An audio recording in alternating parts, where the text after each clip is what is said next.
There have been statements so misleading that a letter had to be withdrawn. I think that some heads should roll. And in response to an assertion that you made or hinted at, nobody in the Justice Department has lied.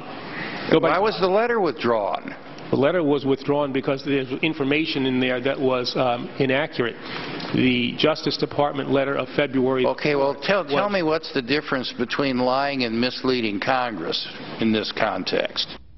Attorney General Eric Holder up on Capitol Hill today was tense at moments as the focus was Operation Fast and Furious, the failed gun tracking program. Many Republicans saying they wanted General Holder to fire some of his staff, including Assistant Attorney General Lanny Breuer, for allegedly deceiving Congress. We're back with the panel.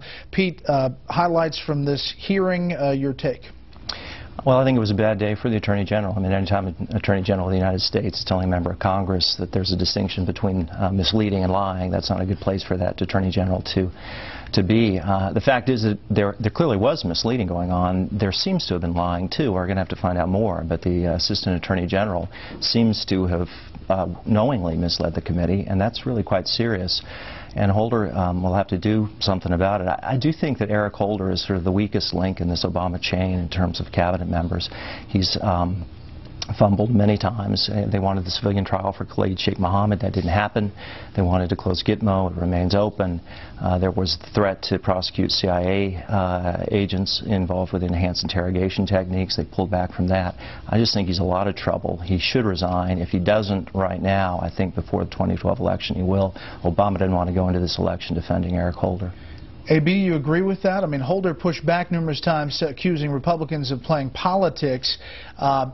But it seems like Fast and Furious is not going away.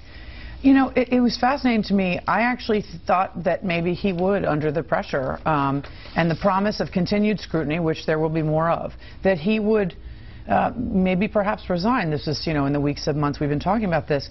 He made it very clear today. He thinks this is going to blow over. He doesn't. He's doubling down, and he's digging in, and he's basically accused them, as you said, of this is a political stunt, and he knows there's more coming. He'll be in that chair again, testifying before long. I think Lanny Breuer could have some more problems on his hands, but it looks to me like the Attorney General thinks that he's going to get through this, and I thought that was pretty surprising. David, in a weird way, this scandal, or problem, if you will, is overshadowed by the economy and everybody's focus on jobs and things of that nature, and I think that's why this isn't a bigger deal.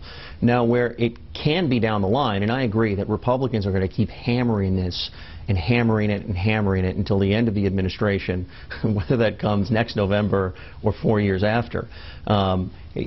If the election gets troublesome for President Obama and you go beyond an economic problem to a general government competency, do you know what you're doing problem, that's when the Attorney General's job becomes in jeopardy. But until that time, I think the President likes the Attorney General.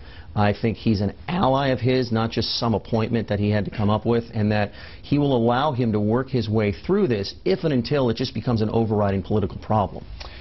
the other hearing that was interesting up on Capitol Hill today, John Corzine, former Democratic senator and former governor of New Jersey, the first senator to sit and answer questions in a subpoena in more than 100 years about the collapse of MF Global. This is the firm that declared bankruptcy, and there is a lot of money, $1.2 billion missing. Take a listen. I remain deeply concerned about the impact that the unreconciled and frozen funds have on MF Global's customers and others. I simply do not know where the money is or why the accounts have not been reconciled to date. Doesn't know where the money is, David. Yeah, I'm thinking that voters in New Jersey probably don't have buyer's remorse.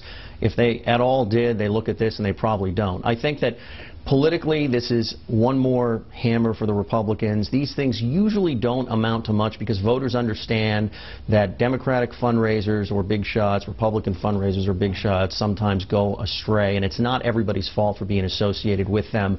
But I think what this does do is get to how everybody looks at Wall Street as a big mess, something that's been rigged, and this only adds to that perception. Pete? I agree with that. I think this is bad for Corzine above all, but also for the political class, because this is the kind of thing that drives the public crazy. This guy was a senator, he was a governor, he goes through the revolving door, then he's at Wall Street, and you have this enormous collapse and this sort of absolutely absurd statement. I mean, that he doesn't know where hundreds of millions or as much as $1.2 billion. I can understand losing your wallet, but losing $1.2 billion, you should be able to track some of that. Does this put a cramp in the administration's and the president's ability to tap into the anger of Occupy Wall Street? No, I think it bolsters the argument that even though it's his ally and his friend, it doesn't matter. It feeds the perception to a very anxious public that these guys are not only in the financial services industry, not only not minding the store, they're pillaging the store. And people have not felt that this issue has been resolved since the crash of 2008. They're not comforted by the passage of Dodd-Frank, and this is exactly the type of thing. Someone standing up there and saying, I simply do not know where the money is. I can lose $900 million or $1.2 billion without no problem. I just don't know. I mean, this is unspeakable to people who are nervous about where to put their money, and they think that these banks always get a break no matter what they do. So I think it bolsters that political argument.